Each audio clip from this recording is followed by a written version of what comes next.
বৃষ্টি ঝরছে অবিরাম, তবু থেমে নেই আলো, থেমে নেই মানুষের উচ্ছ্বাস।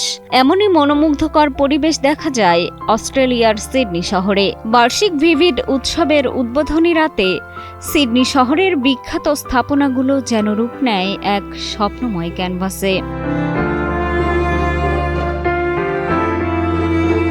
ঝলমলে আলো আর শিল্পের এই উৎসবে সবচেয়ে বেশি নজর কাড়ে বিশ্বখ্যাত সিডনি অপেরা হাউস। বিখ্যাত সাদাপালগুলো এবার রূপ নেয় এক জীবন্ত সমুদ্র জগতে। ফরাসি মাল্টিমিডিয়া শিল্পী তৈরি করেন অসাধারণ এই শিল্পকর্ম,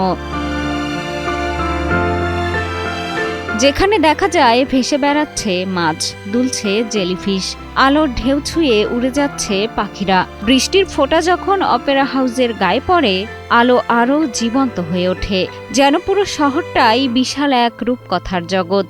প্রকৃতি আর প্রযুক্তির এমন মায়াবী মেলবন্ধন মুগ্ধ করেছে দর্শকদের। এক্সট্রিম মশার কয়েল প্ল্যান্ট ফাইবার দিয়ে তৈরি, তাই সহজে ভাঙে না, সুগন্ধিযুক্ত ও নিরবিচ্ছিন্নভাবে জ্বলে। ডেঙ্গু, চিকুনগুনিয়া বাহি সহ যে কোনো মশার বিরুদ্ধে দেয় এক্সট্রিম সুরক্ষা। শুধু অপেরা হাউস নয়, আলোয় বদলে যায় শহরের আরও অনেক স্থাপনা। মিউজিয়াম অফ কন্টেম্পোরারি আর্ট অস্ট্রেলিয়ার দেয়ালে ভেসে ওঠে সামোয়ান অস্ট্রেলিয়ান শিল্পীর জল, আগুন আর ফুলের এমন নিখুঁত নকশা যে কখনো মনে হয় শান্ত সমুদ্রের ঢেউ, আবার কখনো যেন জ্বলন্ত আগুনের শক্তি।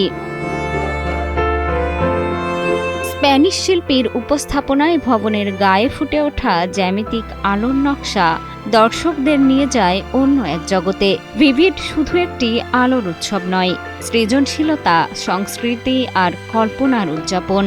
আলোর পথ ধরে প্রতি বছর বিশ্বকে মুগ্ধ করা এই উৎসবের পর্দা নামবে আগামী 13 জুন। মিষ্টি খাতুন, কালের কণ্ঠ।